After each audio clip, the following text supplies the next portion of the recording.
Hello बच्चों, क्या हाल चाल, कैसे हैं आप लोग सब। यार आज बहुत ही खुशी का दिन है क्योंकि अब इवेंट कंप्लीट हो गया है, तो now we can get back to our classes. I hope आपने इवेंट एंजॉय किया होगा और आपको बहुत मजा आया होगा क्योंकि वो बस इन्हीं AIRs के लिए था। यार जून और सितंबर का अटेम्प्ट मिला के 9 AIR, 5% रिजल्ट में भी 3 AIR योद्धा बैच से 28, 30, 33। अब अगर आप योद्धा बैच नहीं ज्वाइन कर रहे तो आप अपनी जिंदगी की सबसे बड़ी गलती कर रहे हैं। 15 नवंबर से शुरू हो रहा है, 55% ऑफ चल रहा है, 19,999 में कोड लगाओ CSG और जुड़ जाओ। क्योंकि देखो सर, अभी आज 5,000 बचाने के चक्कर में किसी का सस्ता प्रोडक्ट ले लिया, 2 अटेम्प्ट लग गए, 3 लाख का नुकसान हो जाएगा। अपॉर्चुनिटी कॉस्ट 5,000 रुपए सही जगह लगाओ। क्योंकि देखो, रैंक सब बताते हैं, नंबर ऑफ लर्नर्स पास्ट कोई नहीं बताता। 3,000 से ज्यादा लर्नर पास हो चुके हैं 4 अटेम्प्ट में। ठीक है, तो भैया पासिंग देखो और रैंक तो है ही, जो देखना चाहो सब है। अच्छा, इसी के साथ मैं एक और छोटी सी चीज बताना चाहता हूं। ऑडिट के जो लेक्चर्स हैं, ऑडिट का रिवीजन जो मैंने देखा, वो हम लोग करेंगे। रिवीजन होगा रिकॉर्डेड, और जब जब रिकॉर्डेड खत्म होगा ना, मतलब रिवीजन जैसे ही खत्म होगा, मतलब मान लो कोई 2 चैप्टर के रिवीजन खत्म हो गए, जैसे यहाँ हम लोग 1 और 11 कर रहे हैं, तो जैसे जिस दिन 1 और 11 खत्म होंगे, उसके बाद हम तुरंत क्या कर देंगे पता है, 1 और 11 कंप्लीट करने के बाद उनका 1 और 11 का क्वेश्चन आंसर सेशन होगा। अब जब क्वेश्चन आंसर सेशन होगा ना, वो हम लाइव करेंगे। अच्छा, अब आपको हम एक गुड न्यूज देना चाहते हैं, जिस चीज का बहुत दिन से इंतजार कर रहे थे। Let me tell you that आपकी ऑडिट की बुक, ठीक है, ऑडिट की book, colour book landscape format में स्पाइरल बाइंडिंग के साथ, ठीक है, स्पाइरल के साथ रेडी है, अलोंग विथ ऑडिट का क्वेश्चन बैंक, जिसमें RTP, MTP, PYQ, additional question, study material question सब इंक्लूडेड हैं। और ये दोनों कॉम्बो आने वाले थर्सडे फ्राइडे तक लाइव हो जाएगा एट 1,000 रुपीज में। दोनों किताबों की हार्ड कॉपी आपके पास मिल जाएगी। ठीक है, एक्चुअली मैं इससे भी कम में दिलवा देता, लेकिन बस बात यही थी, कलर बुक का प्रिंटिंग कॉस्ट थोड़ा सा हायर है। एक्चुअली क्वेश्चन बैंक से डबल कॉस्ट है कलर बुक की प्रिंटिंग का, डबल से भी 30 रुपए ज्यादा।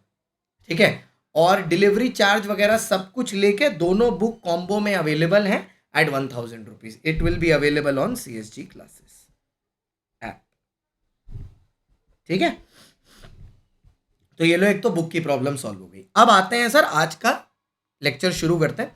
अगर इसके पहले वाले लेक्चर में देखें तो इसके पहले वाले लेक्चर में हमने इनहेरेंट लिमिटेशंस के बारे में बात की थी, जिसमें हमने आपको बताया था कि इनहेरेंट लिमिटेशंस ऑफ ऑडिट में क्या क्या इनहेरेंट लिमिटेशन होती हैं ऑडिटर की। एक होती है कि नेचर ऑफ फिनेंशियल रिपोर्टिंग ऐसा है। दूसरी प्रॉब्लम यह है कि नेचर ऑफ फिनेंशियल रिपोर्टिंग के साथ साथ नेचर ऑफ ऑडिट प्रोसीडियर भी ऐसे हैं। फिनेंशियल रिपोर्टिंग में प्रॉब्लम यह है, एस्टिमेट वगैरह लेते हैं तो दिक्कत हो जाती है।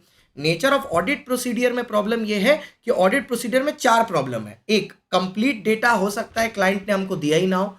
एफ, फ्रॉड बहुत ही अच्छी तरीके से हिडन हो सकता है। आई, हम इन्वेस्टिगेटर नहीं ऑडिटर हैं। और टी, हमें कम टाइम में सबसे अच्छा काम करके दिखाना है, वो भी बिना किसको कॉम्प्रोमाइज किए, बिना क्वालिटी को कॉम्प्रोमाइज किए। सो एक बैलेंस क्रिएट करना डिफिकल्ट हो सकता है।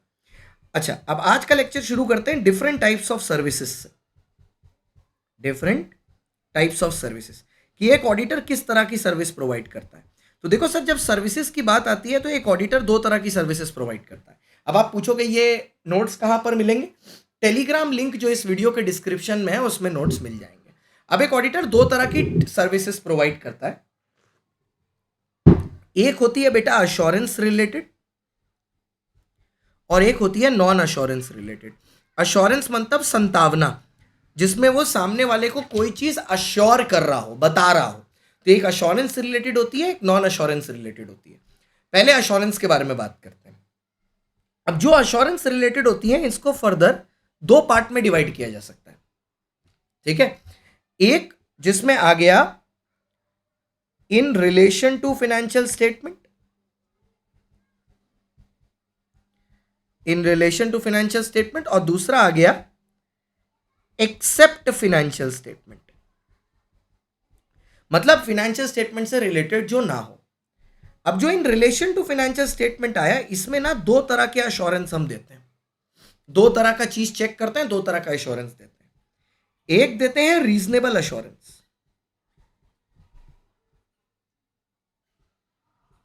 और एक देते हैं मॉडरेट एश्योरेंस।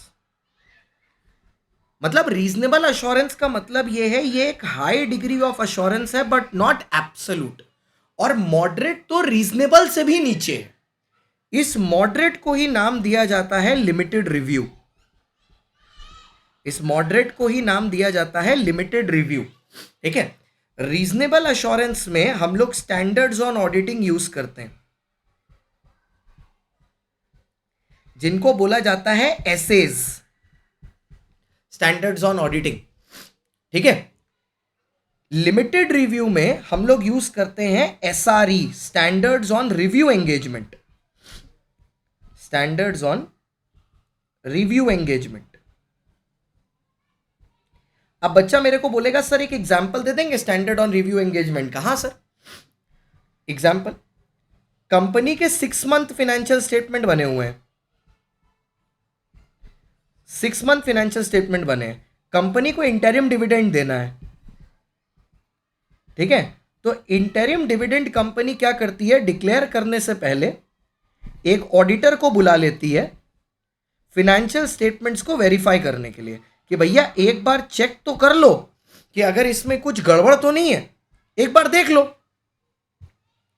एक बार देख लो इनमें कोई गड़बड़ तो नहीं है, कि अगर कोई गड़बड़ है तो हमें समझा दो जिससे हम उसे रिपीट ना करें।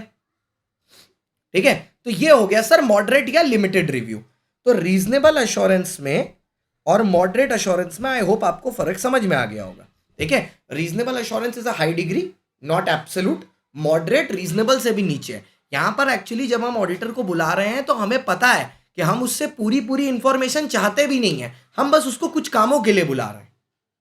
ठीक है, अच्छा, अब एक्सेप्ट फाइनेंशियल स्टेटमेंट क्या है sir? Sir except financial statement, अगर आप फाइनेंशियल स्टेटमेंट के अलावा कोई काम के लिए उसको बुला रहे हो तो वो मॉडरेट अश्योरेंस ही देगा। ठीक है, मैं बताऊं ये क्यों? क्योंकि जिस आदमी को जो काम आता नहीं है, मतलब जिस चीज में कोई आदमी स्पेशलाइज नहीं करता है, अगर उससे वो काम कराओगे तो वो बेस्ट ऑफ द एबिलिटी में काम थोड़ी ना कर पाएगा। जैसे ऑडिटर का मेन रोल क्या है, सीए है वो, सीए लोग बचपन से फाइनेंशियल स्टेटमेंट को घोल के पीते हुए आए हैं, तो उनका सबसे ज्यादा इंटरेस्ट, सबसे ज्यादा expertise related to financial statement है। अब अगर आप उनसे फाइनेंशियल स्टेटमेंट वाला ही काम नहीं करा रहे, कुछ दूसरा ही काम करा रहे हो, तो एक्सपर्टाइज आएगी कहां से? तो एक्सेप्ट फाइनेंशियल स्टेटमेंट वो सिर्फ मॉडरेट एश्योरेंस दे पाएगा। ठीक है, मतलब रीजनेबल से कम, बहुत ही low level of assurance. Moderate का बगल में लिख दूं स्टिकर लगा के, जिससे आपको याद रहे।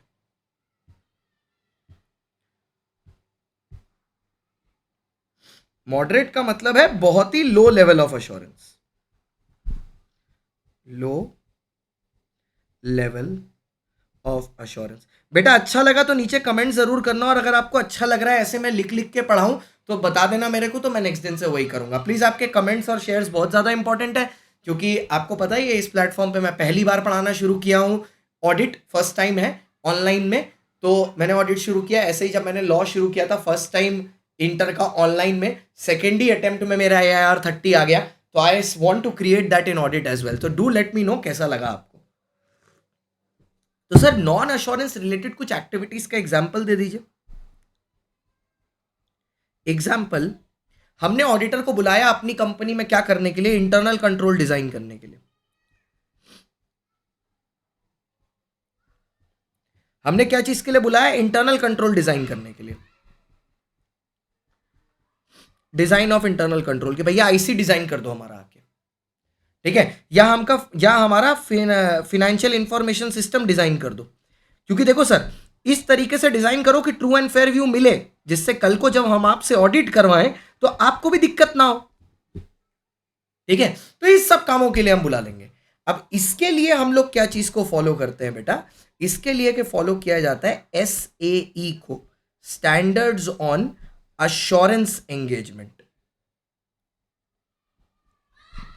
Standards on assurance engagement. ठीक है, स्टैंडर्ड्स ऑन अश्योरेंस एंगेजमेंट. तो इन स्टैंडर्ड्स ऑफ अश्योरेंस एंगेजमेंट में ना 3 पार्टी होती हैं. इसमें 3 पार्टीज होती हैं. एक तो भैया क्लाइंट है आपका, एक आप हो. अब आपको ऑडिटर नहीं बुलाया जाएगा, आपको प्रैक्टिशनर बुलाया जाता है, क्योंकि आप ऑडिट वाला काम ही नहीं कर रहे ना. आप तो एक तरीके से नॉन अश्योरेंस रिलेटेड एक्टिविटी कर रहे हो, तो आपको प्रैक्टिशनर बुलाया जाता है. ठीक है, आपको प्रैक्टिशनर बुलाया जाता है. ओहो, एक छोटी सी गड़बड़ होगी, मैंने ऊपर की जगह नीचे लिखना था, एक्सेप्ट फाइनेंशियल स्टेटमेंट में लिखना था. ये मैंने एग्जाम्पल थोड़ा सा ऊपर चला गया. ये इसका है, क्योंकि आप क्या चीज के लिए आए हो, आप एज एन ऑडिटर थोड़ी ना आए हो. अभी आप एज एन ऑडिटर थोड़ी ना आए हो, क्योंकि ऑडिटर होते तो फाइनेंशियल स्टेटमेंट चेक करते. आप तो अश्योरेंस देने के लिए आए हो अदर देन फाइनेंशियल स्टेटमेंट में. तो क्लाइंट हुआ, प्रैक्टिशनर हुआ, और थर्ड आते हैं यूजर्स. यूजर्स मतलब जो इंफॉर्मेशन आप चेक कर रहे हो उसको जो लोग इस्तेमाल करेंगे वो होते हैं यूजर्स.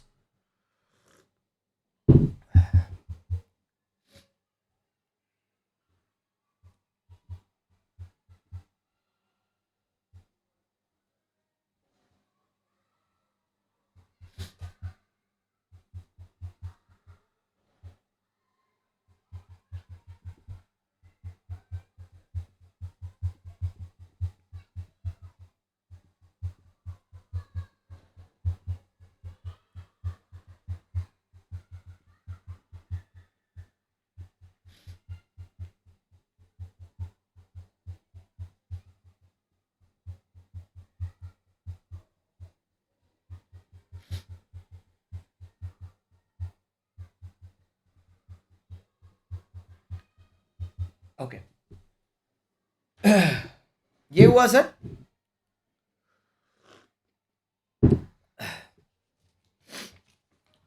ओके ओके, अब ये हो गया सर अश्योरेंस रिलेटेड. तो अभी यहां पर आपको 3 चीजें दिख गई, अगर मेरे को लगता है आपको ठीक से दिख गई होंगी. एक हो गया स्टैंडर्ड्स ऑन ऑडिटिंग, जिसको बोलते हैं एसए. एक हो गया स्टैंडर्ड ऑन रिव्यू एंगेजमेंट, जिसको बोलते हैं एसआरई. ठीक है, और एक आ जाएगा सर आपका स्टैंडर्ड्स ऑन अश्योरेंस एंगेजमेंट, जिनको बुलाते हैं एसएई.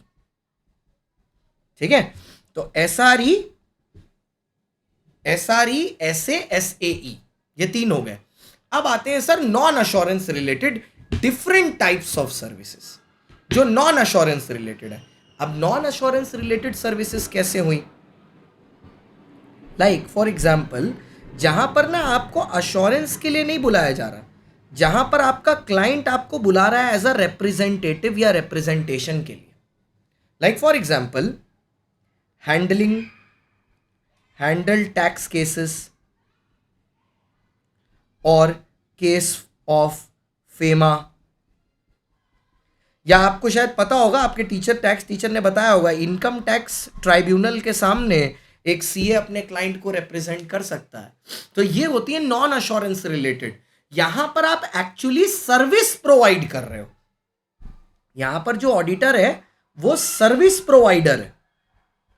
तो इसके ऊपर जो स्टैंडर्ड्स अप्लाई करते हैं उनको प्यार से बुलाया जाता है स्टैंडर्ड्स ऑन रिव्यू एंगेजमेंट, नहीं, standards on related services, SRE. तो कभी कभार बच्चा पता है क्या होता है, कंफ्यूज हो जाता है 2 चीजों में. पता है क्या?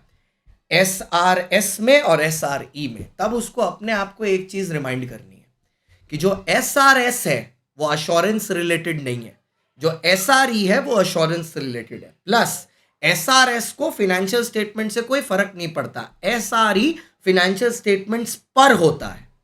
और एक चीज मैं ये बता रहा हूं, ऑडिट और रिव्यू ही अलग अलग चीज है. ऑडिट में आप 100% चेकिंग करना होता है, ऑडिटर को ओपिनियन देना होता है. रिव्यू में जितना चीज आपसे पूछी गई है सिर्फ उतना ही आपको जवाब देना है, उससे ज्यादा आपसे पूछा ही नहीं जाता. ठीक है, मतलब बेसिकली लिमिटेड रिव्यू में आप क्या दे रहे हो, आप अपना लिमिटेड कंक्लूजन दे रहे हो. मतलब उसमें जैसे ये जो है ना लिमिटेड रिव्यू, इसमें आप एक तरीके से बस एक लिमिटेड कंक्लूजन दे रहे हो. हमेशा बोलता हूं, लिमिटेड कंक्लूजन दे रहे हो कि जो स्टेटमेंट्स बनाए गए हैं, ठीक है, उसमें एफआरएफ को फॉलो किया गया है, और अगर कोई अकाउंटिंग पॉलिसी चेंज हुई है तो उसका क्या इंपैक्ट है। बस कि प्रॉपर एफआरएफ फॉलो किया गया, जो भी एफआरएफ हो, चाहे अकाउंटिंग स्टैंडर्ड हो, चाहे यूएस गैप हो, जो भी एफआरएफ है उसको फॉलो किया गया है और प्रॉपर तरीके से रिव्यू दिया गया है। तो ये हैं डिफरेंट टाइप्स ऑफ सर्विसेज। एक पूरे ग्राफ में मैंने आपको ये करके बता दिया। These are the different types of services जो एक ऑडिटर प्रोवाइड करता है। ठीक है, ये है डिफरेंट टाइप्स ऑफ सर्विसेज। एक तो आपका स्टैंडर्ड्स ऑन ऑडिटिंग है ही, दूसरा है आपका स्टैंडर्ड्स ऑन रिव्यू एंगेजमेंट, तीसरा है अश्योरेंस और चौथा है रिलेटेड सर्विसेज। ठीक है, अब इन सब के अलावा एक आता है फिफ्थ, उसको अलग से इज्जत देंगे, वो है एसक्यूसी। ठीक है, वो है एसक्यूसी, इनको बोलते हैं standards on quality control, SQC प्यार से। Standards on quality control, SQC. वैसे तो इसमें अभी सिर्फ एक ही है जो आपके लिए एप्लीकेबल है, वो है SQC 1। Basically standards on quality control बनाए किस लिए गए हैं, ये देखने के लिए कि at all points of time जो भी सीए फर्म है, उसमें जो भी सीए मेंबर्स हैं और उसमें जो भी सीए आर्टिकल हैं, वो अपने डिस्चार्ज ऑफ सर्विसेज, चाहे फिर वो ऑडिट हो,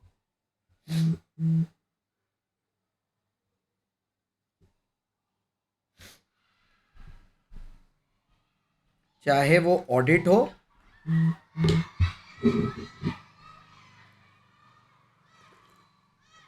चाहे फिर वो ऑडिट हो, चाहे फिर वो लिमिटेड रिव्यू हो,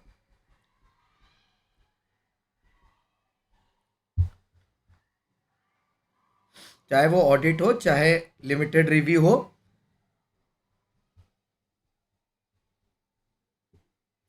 ठीक है, चाहे फिर वो ऑडिट हो, लिमिटेड रिव्यू हो, चाहे फिर वो अश्योरेंस वाला हो, अश्योरेंस एंगेजमेंट हो, चाहे फिर वो रिलेटेड सर्विसेज हो। काम पता है क्या है एसक्यूसी 1 का? एसक्यूसी 1 को ये देखना काम है that quality of work is maintained, quality of work in maintain is maintained.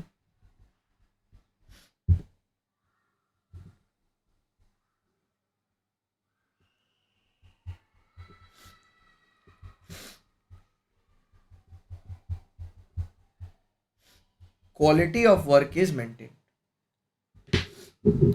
ठीक है,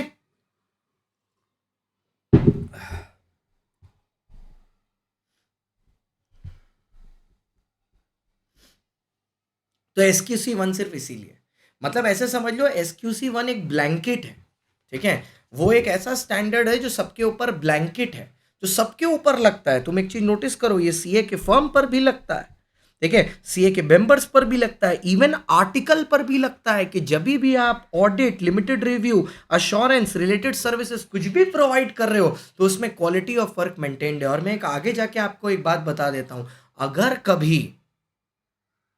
अगर कभी ऑडिटर ने, ठीक है, ऑडिटर ने ये चीज नहीं बरकी क्वालिटी ऑफ वर्क, और वो बात एनएफआरए ने देख ली, नफरा ने, आप फाइनल में पढ़ोगे एक चीज होती है पीयर रिव्यू, एक ऑडिटर का काम दूसरा ऑडिटर रिव्यू करता है। अगर एनएफआरए को लग गया कि तुमने भैया कुछ गोची किया है ऑडिट में, वो पता है क्या करेगा, सीधे तुम्हारे स्टेटमेंट्स किसी और से चेक करवाएगा, और अगर उसको दिख गया कि क्वालिटी कॉम्प्रोमाइज्ड है, सीधे 10 साल के लिए बैन कर देगा तुमको।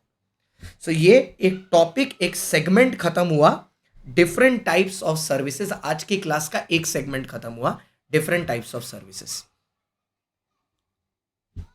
ठीक है। अच्छा, अब जब एक ऑडिटर कंपनी में आता है ना, जब एक ऑडिटर कंपनी में आता है तो आपको ये अभी तक ऐसे 200 चल रहा था, 210 आएगा। ठीक है, आपके दिमाग में भी वो आएगा कि 210 आखिरकार है क्या, accepting the engagement. Okay, correct. लेकिन जब एक ऑडिटर कंपनी में आता है ना, तो वो कुछ चीजें सोच के आता है। ठीक है, जैसे ऑडिटर जब कंपनी में आता है तो उसको ये बात पता है कि कुछ रिस्पॉन्सिबिलिटी मैनेजमेंट की है। ठीक है, कुछ रिस्पॉन्सिबिलिटी मैनेजमेंट की है। तो जब ऑडिटर कंपनी में आता है तो वो सबसे पहले मैनेजमेंट से लिख के ये चीज अग्री कराता है कि मैनेजमेंट अपनी इस रिस्पॉन्सिबिलिटी को मानता है या नहीं मानता है। उसके बाद ऑडिटर आगे की कहानी गढ़ता है।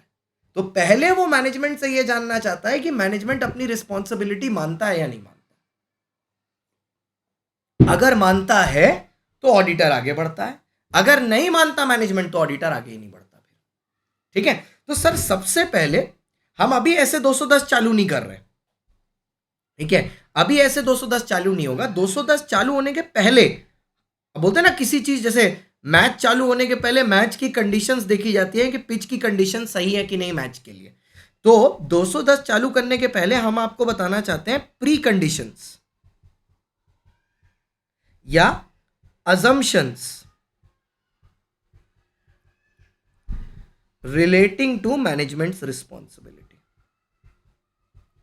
कि आखिरकार मैनेजमेंट की क्या रिस्पॉन्सिबिलिटी है। सर हमने ऑडिटर की रिस्पॉन्सिबिलिटी के बारे में तो बात कर लिया कि ऑडिटर की responsibility at the primary objective is to express an opinion on the financial statements of the company, वो तो ठीक है।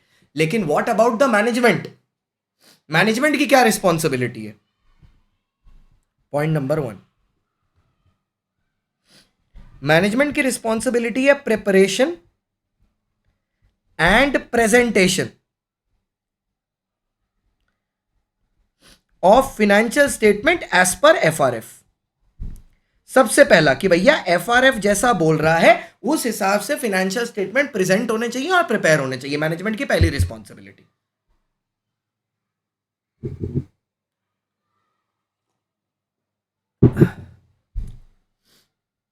ठीक है, एंड इंप्लीमेंट इंटरनल कंट्रोल। तो मैनेजमेंट की इसके अंदर देखो, अगर तुम देखो तुमको दिख एक रहा है, लेकिन इसके अंदर 2 रिस्पॉन्सिबिलिटी हो गई।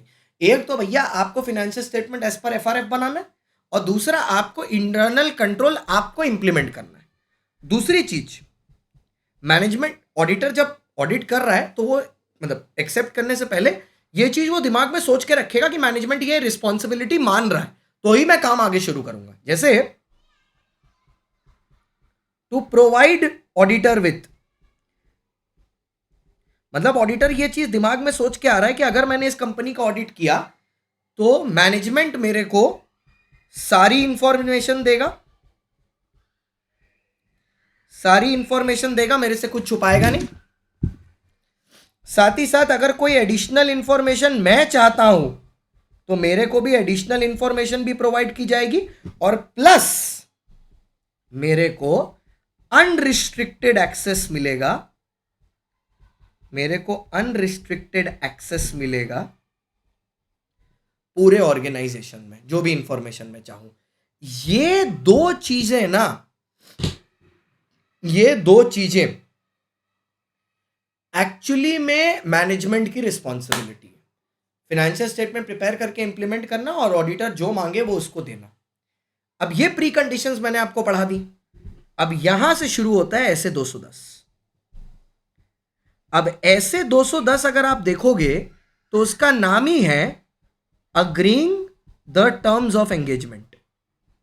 टर्म्स ऑफ एंगेजमेंट मतलब agreeing to the terms of audit. ये बेसिकली अपॉइंटमेंट लेटर है। तो यहां पर सबसे पहले पता है क्या होगा, ठीक है, ऑडिटर आके क्या करेगा, ऑडिटर क्या करेगा,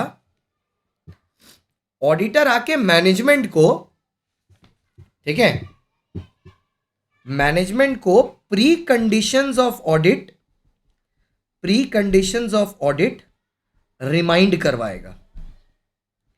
क्या है वो प्री कंडीशन, यही। तो वो रिमाइंड करवाएगा मैनेजमेंट को कि देख भाई, तेरा काम है financial statement as per applicable FRF में प्रिपेयर करना, तेरी रिस्पॉन्सिबिलिटी, ठीक है। तेरा काम है आईसी इंप्लीमेंट करना और तेरा काम है मेरे को जो इंफॉर्मेशन चाहिए वो लाके देना। सेकंड में ऑडिटर क्या करेगा समझो, he will check whether above precondition present. देखो एक तो हो गया ये कि प्री कंडीशन ऑडिटर ने रिमाइंड करवा दिया, अरे हम चेक भी तो करेंगे, वरना यार जिसके मन में चोर होगा हम मैनेजमेंट को पूछेंगे आपने फॉलो किया, वो तो भक्त से बोल देंगे हाँ बिल्कुल, हम तो एकदम सत्यवादी हरिश्चंद्र के 5वीं औलाद है, सब कुछ फॉलो किया है, एक चीज झूठ नहीं बोली है। मैनेजमेंट तो है ही कंगाल, बट हम बोली हुई बात पे विश्वास नहीं कर सकते ना। तो इसके लिए ऑडिटर क्या करेगा, देखो अब लैंग्वेज कैसे ट्विस्ट किया जाता है। यहां पर इसने क्या बोला, लैंग्वेज के साथ कैसे खेल रहे हैं। यहां बोला ना कि मैनेजमेंट की रिस्पॉन्सिबिलिटी है कि एफआरएफ के हिसाब से स्टेटमेंट बनाना और इंप्लीमेंट करना आईसी, तो हम क्या बोलेंगे, तो ऑडिटर को क्या करना है, चेक, खाली चेक वर्ड ऐड कर दो, check FRF followed, check IC implemented. तो ऑडिटर बेसिकली क्या करेगा, ऑडिटर चेक करेगा कि भैया जो मैनेजमेंट को मैंने बोला है वो मैनेजमेंट ने किया है क्या। Check if all information disclosed,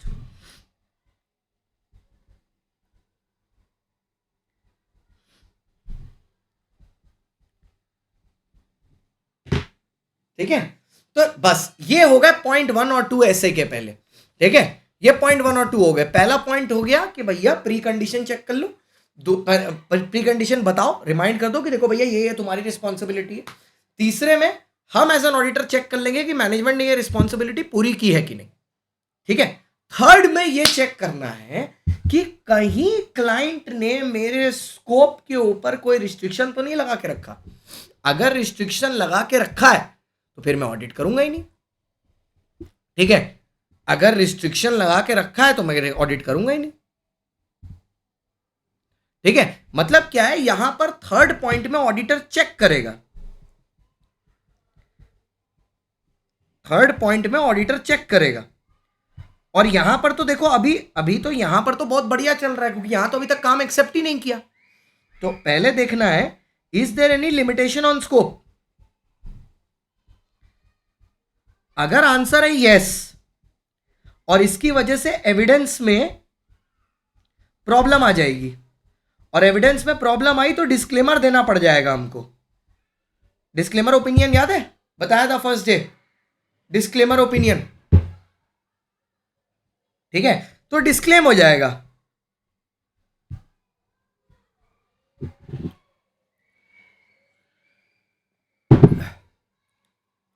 evidence में प्रॉब्लम आ रही है, डिस्क्लेम हो जाएगा, ठीक है। तो अब जैसे ही हमने डिस्क्लेमर ऑफ द ओपिनियन, अगर मेरे को लग रहा है ये होने वाला है, तो हम एज एन ऑडिटर रिजाइन कर देंगे,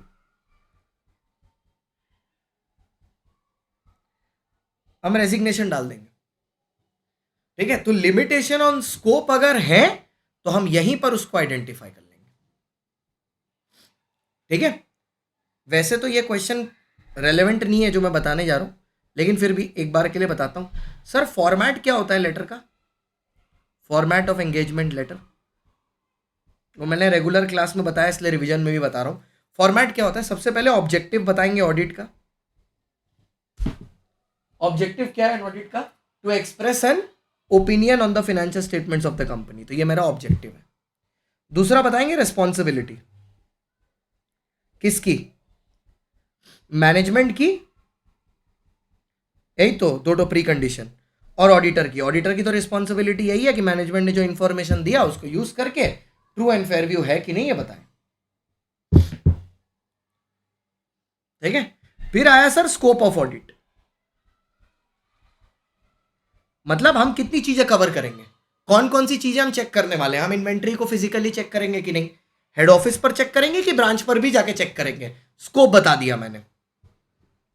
फिर एफआरएफ, एंटिटी पर क्या एफआरएफ अप्लाई होता है, क्या नहीं होता? अगर एंटिटी सर्विस प्रोवाइडिंग एंटिटी है तो एस टू तो लगेगा ही नहीं। तो क्या एफआरएफ लगता है, क्या एफआरएफ नहीं लगता? और last point, laws, law regulating client. जैसे सर, अगर आपका क्लाइंट एक बैंक है, आप बैंक का ऑडिट कर रहे हो, तो आपको तो बैंकिंग रेगुलेशन एक्ट भी देखना पड़ेगा ना कि इन्होंने फॉलो किया है या नहीं किया। तो वो उसका भी मैनेजमेंट आपको चेक करना पड़ेगा। फिर आया पॉइंट नंबर 5, रिकरिंग ऑडिट। जैसे कि आपको पढ़ाया गया है सेक्शन 139 में कि सर एक ऑडिटर एक कंपनी का ऑडिट 5 साल लगातार कर सकता है इंडिविजुअल, और 10 साल तक कर सकता है फर्म। तो अगर बार बार हर साल वापस से ऑडिट कर रहा हूं मैं, ठीक है, तो क्या बार बार एंगेजमेंट लेटर देना जरूरी है? इस एंगेजमेंट लेटर, इस पे क्वेश्चन आता है, कंपल्सरी एवरी टाइम? इस पे केस स्टडी बना के क्वेश्चन आता है, कंपल्सरी एवरी टाइम। वो आप बुक लेके सॉल्व करने लगोगे ना उसके। अच्छा, ये एक और चीज हम बता रहे हैं, जैसे मैंने फाउंडेशन में बोला था, आपको इस पेपर में 60+ चाहिए, मेरे पूरे क्वेश्चन बैंक को 1.5 बार प्रैक्टिस कर लीजिए, उसके सारे क्वेश्चंस कर लीजिए, हो जाएगा आपका। बहुत चुन चुन के मैंने डाले हैं। Is engagement letter compulsory every time? The answer is no. Question आता है किस केस में एंगेजमेंट लेटर जरूरी है। क्वेश्चन ये आता है कि किस केस में एंगेजमेंट लेटर जरूरी है, ठीक है। क्वेश्चन ये होता है, 1 मिनट देना मेरे को, जस्ट 10 सेकेंड, 10-12 सेकेंड।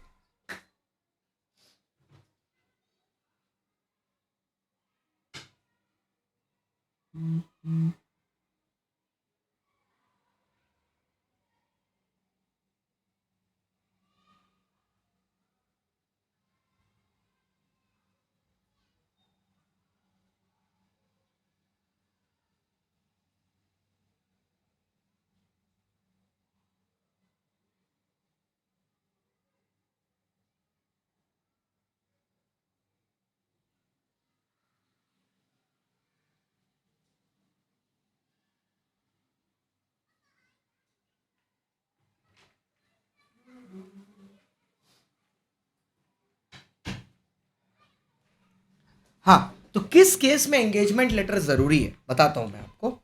अगर बट नीडेड, यही इसी पे क्वेश्चन आता है। मान लो अगर टर्म्स रिवाइज हुए तो किस केस में जरूरी है? टर्म्स रिवाइज्ड, आपके भैया जो टर्म्स ऑफ ऑडिट है उनको रिवाइज किया गया, टर्म्स रिवाइज हुए हैं। दूसरा, सिग्निफिकेंट चेंजेस इन बिजनेस,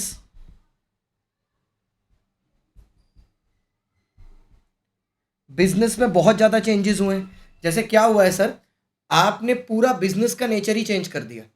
पहले आप मेकअप बनाते थे, अभी आप सीमेंट बनाने में चले गए, वैसा। या सर, ओनरशिप चेंज हुई है आपकी, सिग्निफिकेंट ओनरशिप चेंज हो गई है, मेजॉरिटी शेयर होल्डर चेंज हो गया है, या किसी, जैसे अभी थोड़े दिन पहले रतन टाटा की डेथ हुई, अब नियोल जी आ गए। तो इतना बड़ा अगर कोई ऐतिहासिक चेंज हुआ है तो, या एफआरएफ चेंज हुआ है, पहले आप एएस फॉलो करते थे, अभी इंड एएस फॉलो कर रहे हो, ठीक है। या मेरे को ऐसा लग रहा है कि कोई मिसअंडरस्टैंडिंग है कि पहली बार जब मैंने आपको भेजा था ना एंगेजमेंट, उस टाइम आपने शायद कुछ गलत समझा है, ठीक है, चेंज आपने कुछ गलत समझा है। और last but not the least, change in legal requirements. जैसे पहले आईसीआई ने एक गाइडेंस नोट इशू किया था इन्वेंट्री पर, और आज उसको एएस2 से रिप्लेस किया हुआ है। तो गाइडेंस नोट तो कंपलसरी नहीं था, लेकिन क्योंकि अब उस पर अकाउंटिंग स्टैंडर्ड आ गया तो वो कंपलसरी हो गया।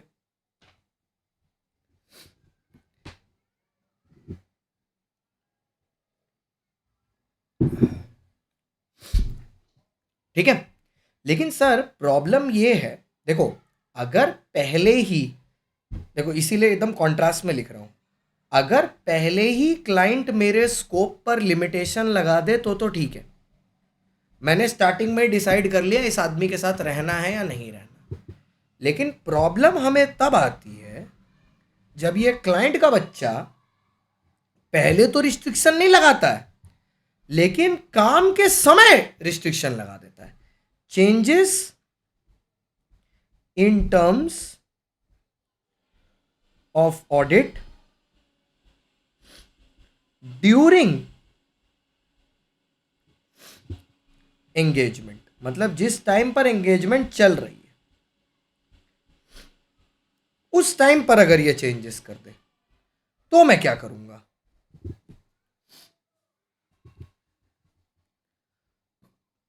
ठीक है, तो क्या होगा सर, ऑडिटर क्या करेगा, ऑडिटर सीक करेगा मतलब पूछेगा जस्टिफिकेशन फ्रॉम क्लाइंट। वो पूछेगा भाई तुम में क्या माता आई है बताओ तो, पहले कोई रिस्ट्रिक्शन नहीं था, अभी सडनली तुम नाच रहे हो मेरे सर पर कि तुमको मेरा स्कोप रिस्ट्रिक्ट करना है, क्यों करना है। मान लो अगर रीजनेबल लगा, अगर रीजनेबल लगा, ठीक है, देन ओके, तब कोई प्रॉब्लम नहीं है। अगर नॉट रीजनेबल है, जैसे बोल रहा है नहीं तुम इन्वेंट्री नहीं चेक करोगे, ठीक है, तो मैं क्या करूंगा, मैं विड्रॉ कर लूंगा, विड्रॉ फ्रॉम एंगेजमेंट, काम छोड़ दूंगा और टीसीडब्ल्यूजी को इन्फॉर्म कर दूंगा, दोस्त चार्ज विद गवर्नेंस, कि भैया सुनो मैं चला, मेरे को लग रहा है यहां पर कुछ गड़बड़ है, जैसा डेलॉइट के केस में हुआ था विद सिंह ब्रदर्स, जैसा डेलॉइट के केस में हुआ था विद सिंह ब्रदर्स। ठीक है, तो यहां पर आके आपका पूरा का पूरा ऐसे खत्म होता है, ऐसे 210, तो ऐसे 210 में पूरा का पूरा ये कंटेंट था। ठीक है, यहां से यहां तक ये पूरा ऐसे 200 है, तो अभी तक आपके दो ऐसे अपने ने कवर कर लिए हैं, ऐसे 200 और ऐसे 210।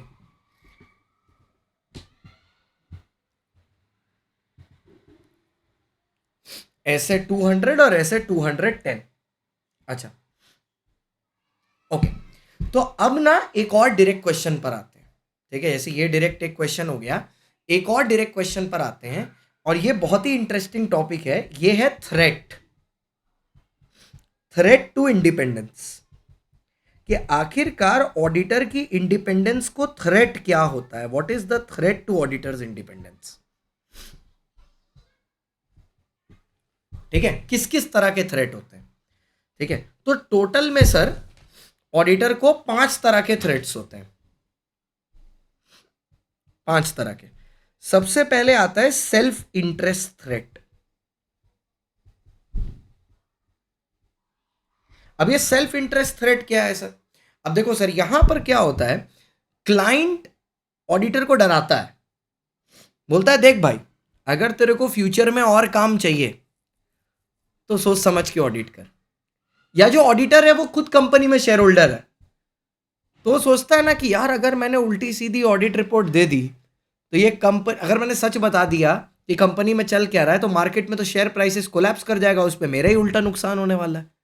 तो ये होते हैं सेल्फ इंटरेस्ट थ्रेट, जहां पर मेरा अपना interest as a interest towards the company मेरे ऑडिट के इंडिपेंडेंस के आड़े आ जाता है।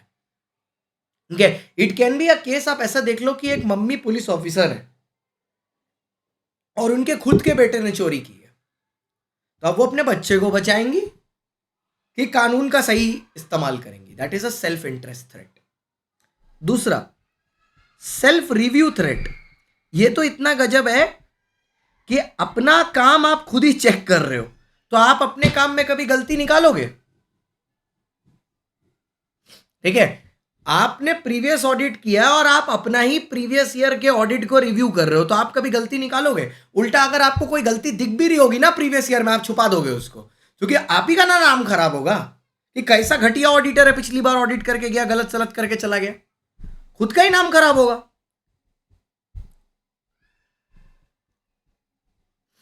ठीक है, फिर आते हैं सर एडोकेसी थ्रेट। अब ये एडोकेसी थ्रेट क्या है,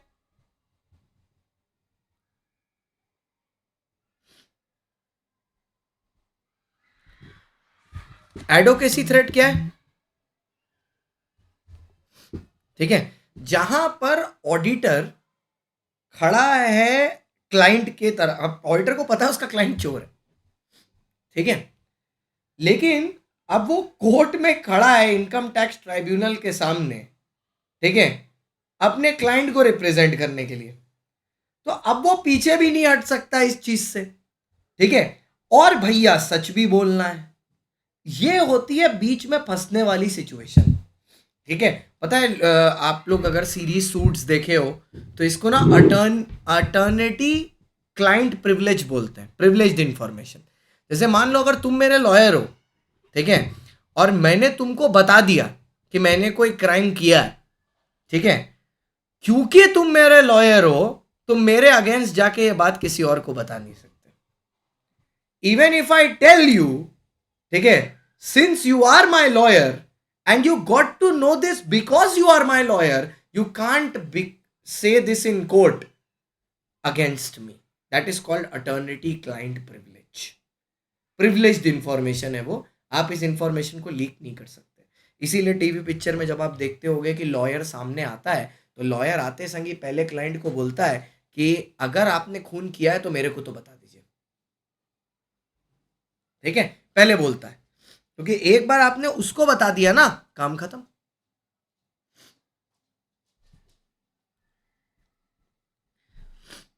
point number 4, familiarity threat. Familiarity threat, ठीक है सर, फेमिलैरिटी थ्रेट कैसे हो सकता है? ये थ्रेट तब ऑकर करता है जब क्लाइंट कुछ ज्यादा ही रिलेशनशिप में घुस जाता है ऑडिटर के साथ। भाई ऑडिटर जिस कंपनी का ऑडिट करने आया, उसका जो मैनेजिंग डायरेक्टर है उसकी बेटी के साथ ऑडिटर का चक्कर चल रहा है। अबे वो थोड़ी ना ससुर जी के खिलाफ बोलेगा कुछ, पता है लास्ट में लड़की नहीं मिलेगी, तो पहले अपने बारे में सोचेगा कि पहले ऑडिट सोचेगा? पहले अपने बारे में सोचेगा।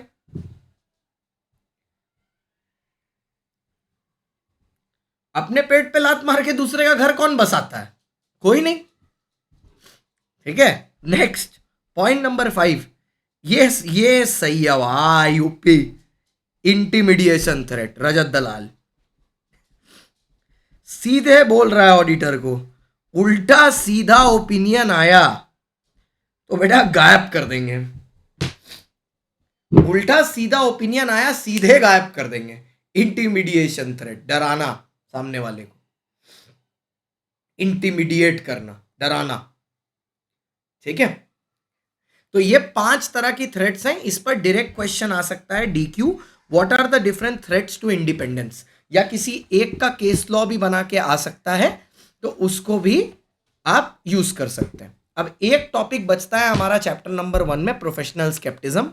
वो टॉपिक खत्म करते ही एथिक्स में मूव हो जाएंगे। तो 2 क्लासेस आप पकड़ के चलो और अपनी लगेंगी चैप्टर 1 और 11 साथ में करने में, ठीक है। So will keep this till here only. तो आज जो हम लोग ने टॉपिक्स कवर किए हैं एक बार आपको दिखा देता हूं। सबसे पहले डिफरेंट टाइप्स ऑफ सर्विसेज किए, assurance, non assurance, financial statement, non financial statement, फिर एसक्यूसी किया, फिर प्री कंडीशंस देखी, ऐसे 210 देखा, थ्रेट्स टू इंडिपेंडेंस देखा। ओके, आई होप आपको रिकॉर्डेड मेथड पसंद आ रहा हो, कमेंट में जरूर बताइए। Thank you so much, bye bye.